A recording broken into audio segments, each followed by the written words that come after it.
Hello everyone, welcome to unique info.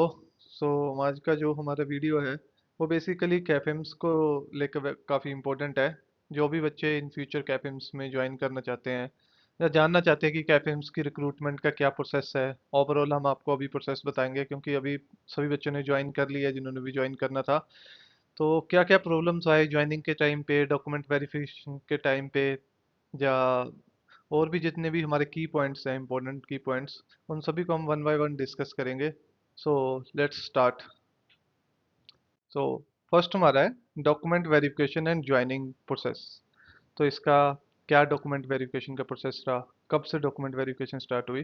तो कैफिम्स की जो डॉक्यूमेंट वेरिफिकेशन है वो 7 जून से स्टार्ट होगी थी और 15 जून तक इनकी डॉक्यूमेंट वेरिफिकेशन चली थी।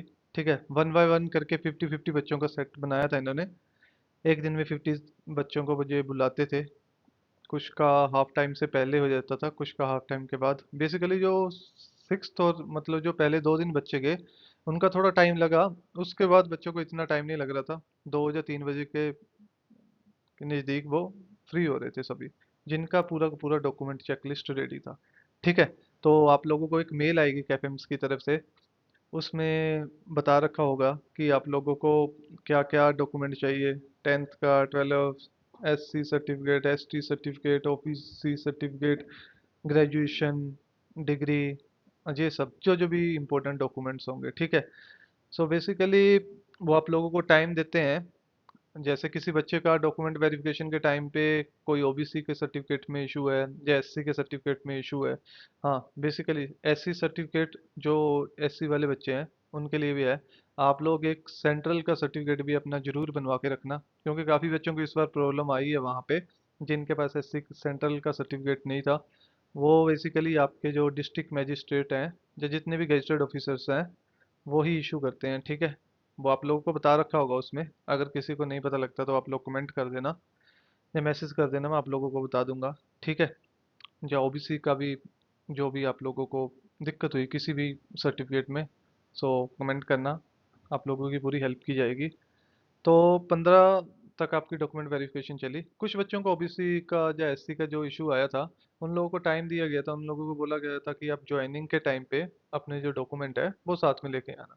ठीक है, सो ज्वाइनिंग बेसिकली जैसे 15 जून तक बच्चों ने अपना डॉक्यूमेंट वेरिफिकेशन ख़त्म कर दिया था, तो 28 और 25 के बाद से मुझे एग्जैक्ट डेट याद नहीं है, मतलब 10-12 दिन के बाद ज्वाइनिंग स्टार्ट हो गई थी।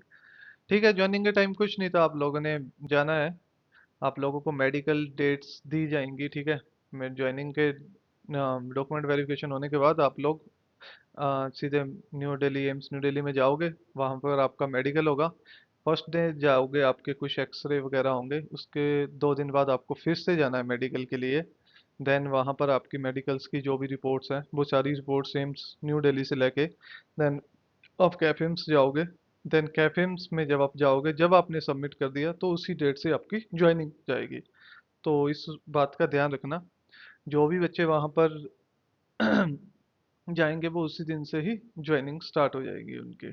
ठीक है, सो ये तो रहा ज्वाइनिंग का डॉक्यूमेंट वेरिफिकेशन और मेडिकल का प्रोसेस।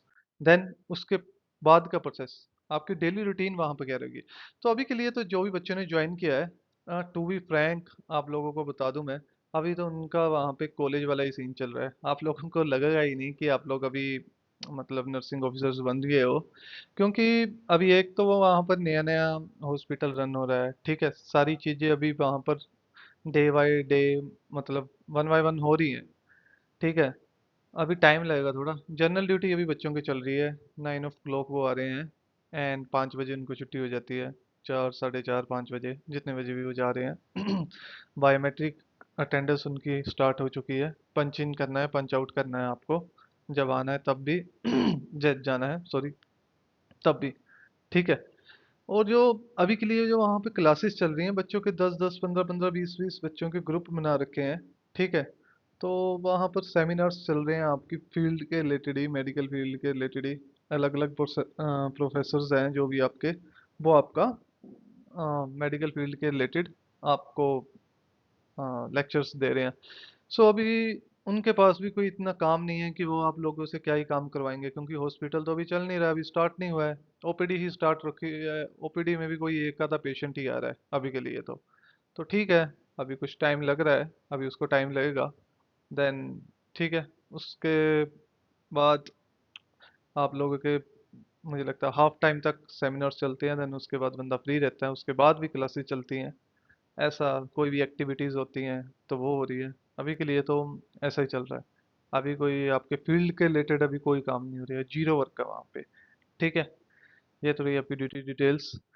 हाँ, मोस्ट इम्पोर्टेंट, आप लोगों को रेजिडेंशियल कॉम्प्लेक्स, मतलब आप लोगों के जो आपके क्वार्टर्स है वो कब तक मिलेंगे?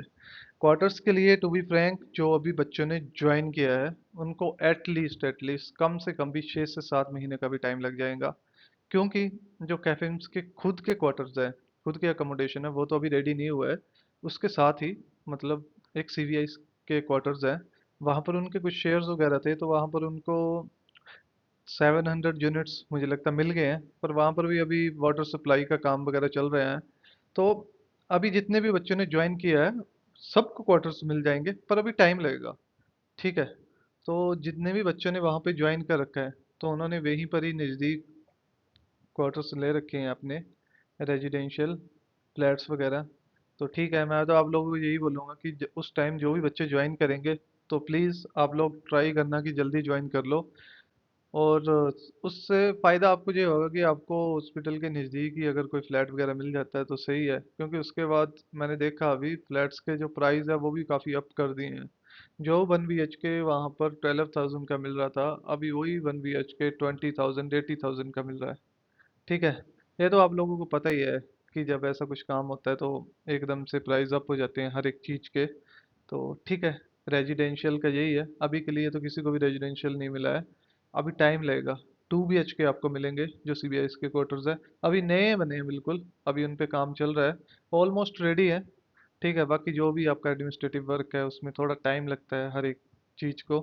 तो मान के चलिए कि आपको 5 से 6 महीने, तो 6 महीने तो एटलीस्ट लगेंगे ही लगेंगे, उससे ज़्यादा भी लग सकता है।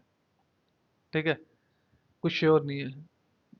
ठीक है, उसके बाद चलो आगे चलते हैं, ब्रॉन्ड क्राइटेरिया क्या है। सो काफ़ी बच्चों को मैंने पढ़ा है कि वहाँ पर जो KFMs की एक पीडीएफ दे रखी थी, वहाँ पे लिखा था कि आप लोगों का 30, मतलब मैं अमाउंट, मुझे अभी फिगर याद नहीं है प्रॉपर कि इतने लाख का बॉन्ड क्राइटेरिया है। सो मैं आप लोगों को एक बात बता दूं, वो सिर्फ उन बच्चों के लिए है जो वहाँ पर एजुकेशन लेंगे, क्योंकि आप लोगों को पता होगा, मैंने लास्ट वीडियो में बता रखा था कि वहाँ पर MBBS, nursing officers, sorry nursing students, paramedical, इन सभी की क्लासेस भी चलेंगी। ठीक है, और जो बच्चे वहाँ पर 1 साल या 2 साल बाद छोड़ना चाहेंगे तो उनके लिए एक बॉन्ड क्राइटेरिया। आप लोगों के लिए अभी तक तो कोई बॉन्ड क्राइटेरिया नहीं है। अभी कुछ बच्चों ने GMCH का टेस्ट दे रखा था, उन्होंने क्लियर किया है, तो अभी एक दो बच्चे वहाँ से उन्होंने रिजाइन भी डाल दिया है, तो उनको अभी कोई बॉन्ड क्राइटेरिया नहीं था। उनको नहीं बोला गया कि आप लोग को इतना अमाउंट देना है, जितना अमाउंट देना है। ठीक है, तो अभी के लिए आप लोग बेफिक्र रहिए, ऐसा कोई भी बॉन्ड क्राइटेरिया नहीं है। आगे भी अगर ऐसा कुछ होता है तो आप लोगों को इन्फॉर्म कर दिया जाएगा, आप लोगों को प्रॉपर एक डॉक्यूमेंटेशन देंगे वो लोग। ऐसे नहीं होता है कि हाँ भी आपको बिन बताए आपके सामने कोई एक शीट रख के देगा कि आप लोग इतने लाख जमा करवा दो, ऐसे नहीं होता। You are a central government employees, तो हर एक चीज़ का ना एक क्राइटेरिया होता है। ठीक है, पहले ही सारा कुछ सेटल होता है। तो ये मैंने इसलिए, वैसे तो मैंने ये पॉइंट डालना नहीं था, मैंने इसलिए डाला कि क्योंकि काफ़ी बच्चे थे जो कंफ्यूज थे इस चीज़ को लेके। तो आप लोगों को इस चीज़ में बिल्कुल भी कंफ्यूज नहीं होना है।